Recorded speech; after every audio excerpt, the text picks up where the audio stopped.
यत्र नारीस्तु पूजन्ते रमन्ते तत्र देवता, अर्थात जहाँ नारियों का सम्मान होता है वहाँ देवता वास करते हैं। हजारों फूल चाहिए एक माला बनाने के लिए, हजारों बूंद चाहिए एक समुद्र बनाने के लिए, लेकिन एक स्त्री ही काफी है एक घर को स्वर्ग बनाने के लिए। बिना स्त्री के इस संसार की कल्पना भी नहीं की जा सकती। ऐ स्त्री तुझे क्या कहूँ, तेरी हर बात निराली है। तू एक ऐसा पौधा है जिस घर में है वहां हरियाली ही हरियाली है। आज देखते हैं महिलाओं में काफी जोश दिखता है। आशावादी हूँ और अभिलाषी भी हूँ। ये जोश, ये जुनून, ये जश्न एक दिन के लिए सीमित नहीं रह जाना चाहिए। उत्सव होना चाहिए हर दिन का, हर दिन महिला का दिन होना चाहिए, हर दिन शक्ति का पर्व होना चाहिए, हर दिन उत्सव होना चाहिए उस इंसानियत का जिसके केंद्र बिंदु महिला है। जी हाँ, मैं वैशाली तोमर आज अंतर्राष्ट्रीय महिला दिवस पर सभी महिलाओं को शुभकामनाएं देती हूँ, जो हमारे देश की आधी आबादी होने के साथ साथ हमारे देश की उन्नति, प्रगति, उत्थान और समृद्धि में बराबर की भागीदारी है।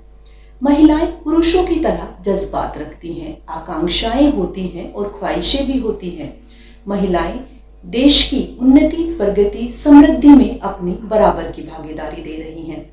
जब पुरुष प्रधान समाज में रूढ़िवादिता भी है, महिलाएं आर्थिक, सामाजिक, राजनीतिक, सांस्कृतिक विषमताओं का सामना करती हैं, प्रतिकूल समस्याओं का सामना करती हैं, लेकिन उसके बावजूद गर्व की बात तब होती है, इतनी सारी विपरीत परिस्थिति होने के बावजूद भी हर क्षेत्र में अपनी विजय का पताका लहराती हैं। देश की सभी महिलाओं को मैं सम्मान पूर्वक नमस्कार करती हूँ। आज हमारे स्टूडियो में हमारे साथ मौजूद है रूबी जी, जिनका जीवन संघर्षों भरा रहा, जो किसी तारीफ की मोहताज नहीं है, जिनका परिचय कराते हुए मेरे अल्फाज मेरे साथ नहीं देते हैं। आइए मिलते हैं। सबसे पहले रूबी जी, मैं आपका स्टूडियो में स्वागत करती हूँ और साथ ही साथ अंतर्राष्ट्रीय महिला दिवस पर आपको शुभकामनाएं देती हूँ। मैं चाहती हूँ कि आप अपने जीवन का जो संघर्ष, आपका जीवन उतार चढ़ाव भरा रहा, शुरुआत से लेके आखिर तक, आज दर्शकों के सामने अपने जीवन की सारी वृतांत से बताइए। जैसा कि मैंने आपसे डिस्कस किया था, मैंने शुरुआत जो करी, मैं बहुत छोटे शहर से आती हूँ, जबलपुर मध्य प्रदेश में, और मेरा पूरा परिवार जो है शिक्षा संस्थान चलाता है और हम एकेडमिक बैकग्राउंड से आते हैं। तो मेरा ये दिमाग में हमेशा जज्बा रहा है कि मुझे कॉर्पोरेट जगत में जाना है और मुझे वहाँ पे कुछ करके दिखाना है। तो मैंने अपना पूरा परिवार के अगेंस्ट जा कर के मैंने MBA किया। B.Ed करने के बावजूद मैंने MBA किया। उसके बाद जो है मैं दिल्ली आ गई। दिल्ली आने के बाद जब मैंने शुरुआत करी, तो शुरुआत मैंने जो है सेल्स से करी।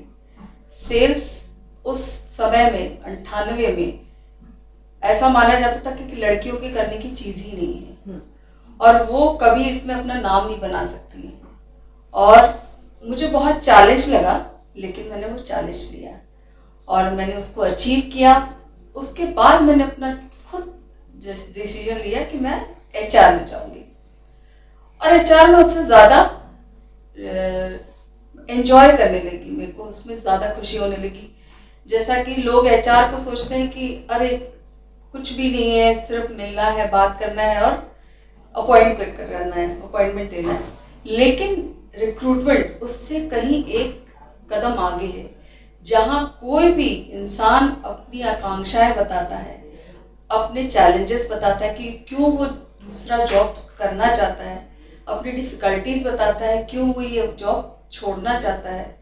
तो ये सब जान करके मेरे को बहुत अच्छा लगता है और हर रोज़ मैं एक नए इंसान से बात करके उसके चैलेंजेस जान करके, तो मुझे ऐसा लगता है ये काम मुझे एक कदम और आगे बढ़ा के ले जाता है, इंसान को परखने का, अपनी कम्युनिटी को परखने का और अपनी सोसाइटी को परखने का। तो इसमें मैं बहुत एंजॉय करती हूँ।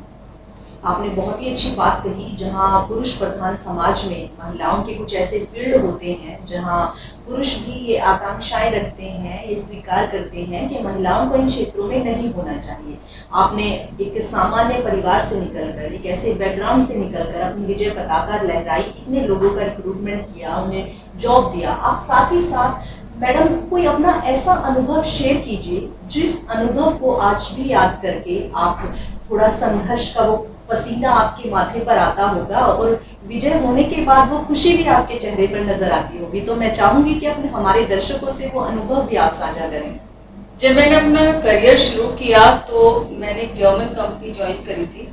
उसमें मुझे क्लीनिंग मशीन्स बेचने होते थे। वो इतने भारी होते थे कि किसी भी लड़की के बस का नहीं था उसको चलाना, क्योंकि जैसे ही उसमें बिजली का कनेक्शन आता तो मशीन भागती थी। क्योंकि वो आज आप देखते होगे मॉल्स में, बड़े बड़े मॉल्स में स्क्रबिंग पॉलिशिंग के लिए, उसके लिए मुझे बेचने के लिए मुझे मेरे जीएम ने बोला कि तुमको इसका डेमो देना होगा तो ही हम मानेंगे कि तुम जो है फील्ड में जाने के लिए सक्षम हो, अदरवाइज तुम जो है इस जॉब के लिए काबिल नहीं। मैंने उसको मशीन को चलाना सीखा। चलाने सीखने के साथ साथ मैंने उसका डेमो देना सीखा। और मैं बड़े बड़े 5 स्टार होटल्स में जब जाती थी तो मेरी खुद की इतनी हैसियत नहीं थी कि मैं 5 स्टार होटल को अफोर्ड कर सकूं, लेकिन मैं उन्हीं 5 स्टार होटल्स के जीएम्स के साथ बैठ करके और डेमो दे करके अपनी सेल्स कंप्लीट करती थी। तो मुझे बहुत खुशी होती थी। लेकिन इस खुशी के साथ साथ जब मैं वापस रिपोर्टिंग करती थी तो कोशिश हमेशा ये की जाती थी कि जो मेरी सेल्स है वो जीएम अपने इसमें ले ले, कि भाई तुमको तो मैंने बता दिया था, एड्रेस दे दिया था, तुम गए और तुमने खाली डेमो दिया। लेकिन मैंने वहां पे भी अपने आप को जो है साबित किया। मैंने उनको बताया कि जनाब मेरे साथ डेमो, अगर डेमो इतना ही आसान है आप मेरे साथ एक दिन डेमो चलो। मैंने फिर उससे हायर अथॉरिटी से आगे जाकर के बात करी, तब मुझे जो है हासिल हुआ और मुझे इतने रिकग्निशन मिली।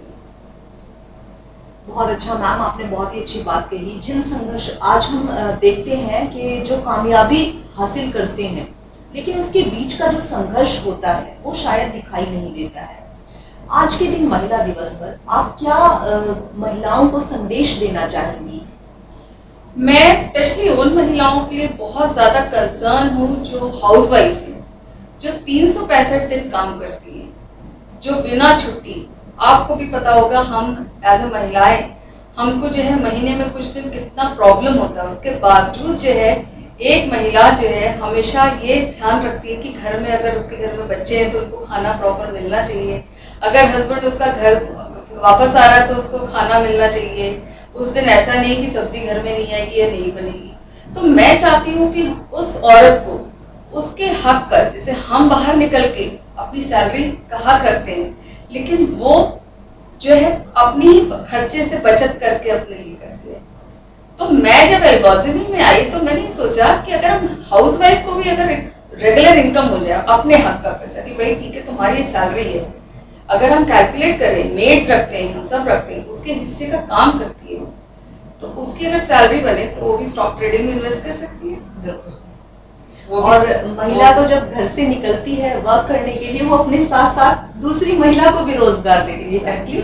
तो मेरे ये दिमाग में आया क्यों नहीं, और आज हमारे सुबह एक कस्टमर आए हुए थे तो मैंने उनको यही बात बोला, मैंने कहा आप तो कर रहे हैं, ये ले रहे हैं प्रोडक्ट, आप क्यों नहीं अपनी वाइफ को प्रमोट करते हैं?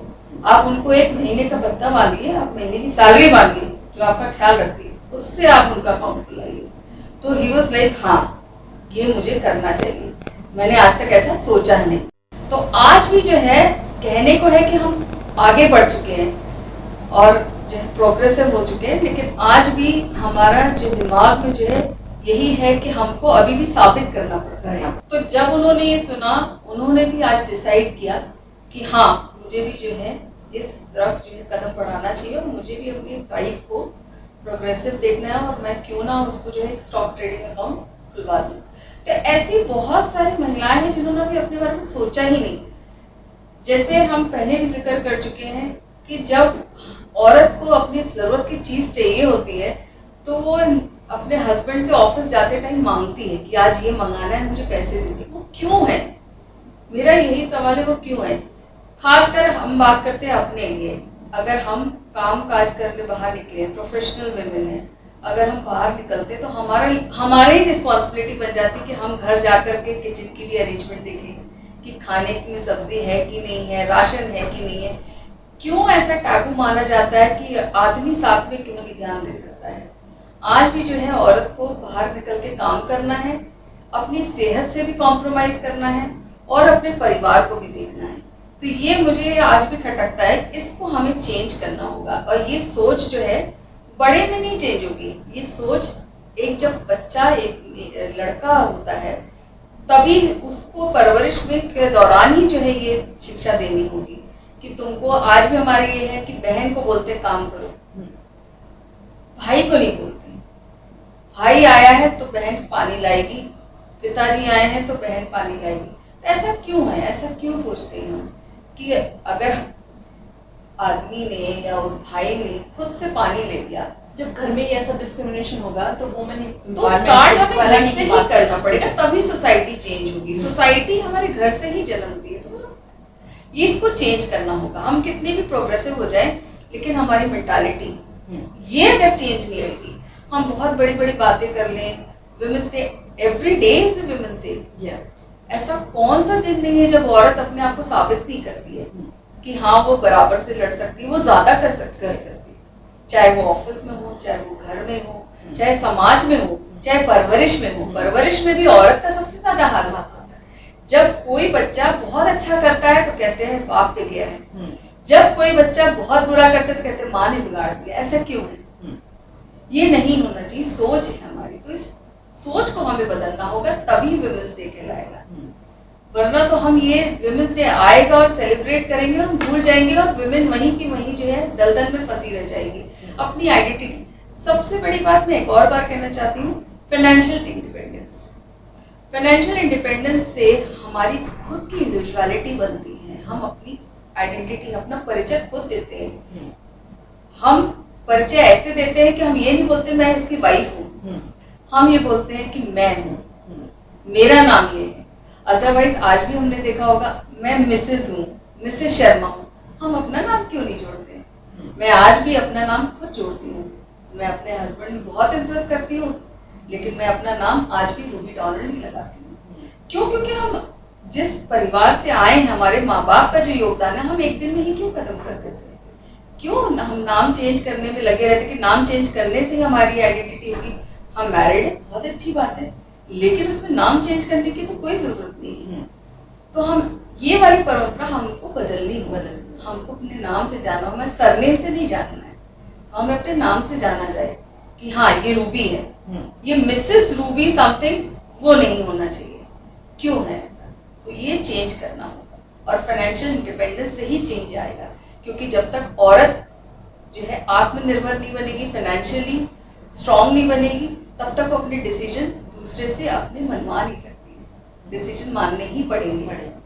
तो फाइनेंशियल इंडिपेंडेंस के लिए यही है कि इवन हाउसवाइफ को भी रेगुलर इनकम मिलनी चाहिए, जबकि उसकी तो कोई कैजुअल लीव भी नहीं है। जब हम बात करते हैं वुमेन इश्यूज की, तो ये वुमेन इश्यूज ना होकर वुमेन इश्यूज होना चाहिए। बिल्कुल, जैसे मैंने बताया हम कितना पेन लेते हैं और उस पेन में भी जो है हम आगे बढ़ करके जो है अक्सर दूसरों के बारे में सोचते हैं। तो ऐसा हम औरत भी चाहती है कि भाई कोई उसकी तरफ भी ध्यान दे और वही उसका एकदम, मतलब मैं बता रही उस दिन ही हमारा विमेंस डे होता है। जिस दिन हमारा जो है हस्बैंड, हमारा भाई, हमारा पिता हमको एक गिलास पानी ला के दे देता। हमारे तो बहुत छोटे छोटे उम्मीदें होती है, हमारे तो ये भी नहीं कि बड़े महंगे गिफ्ट्स ला के दे। हमारा तो होता है हमारा कोई पर्स भी पकड़ लेता है या लैपटॉप बैग भी पकड़ लेता है ऑफिस से जाने के बाद, तो उसी से हम खुश हो जाते हैं कि यार इज्जत है हमारी। तो ये मेरी सोच है, ऐसा होना चाहिए और उसी से समाज बदलेगा। जब एक औरत संघर्ष करके अपनी कामयाबी का परचम लहराती है तो वो इतनी सरल, इतनी सहज, इतनी सौम्य हो जाती है। ये मैं आपको देखकर इस बात को कह सकती हूँ। और साथ ही साथ अगर हम 21वीं सदी की बात करें, महिला सशक्तिकरण की बात करें, तो आप कहाँ तक सहमत हैं? क्या कुछ चीज़ों में अभी भी है कि बदलाव होना चाहिए? महिला सशक्तिकरण जो है ना वर्ड है, लेकिन उसमें महिलाओं को भी अपना योगदान करना है। कोई ला के परोसेगा नहीं आपको, महिलाओं को आगे आना है। और सशक्तिकरण का मतलब ये भी नहीं है कि आप अनड्यू एडवांटेज लें।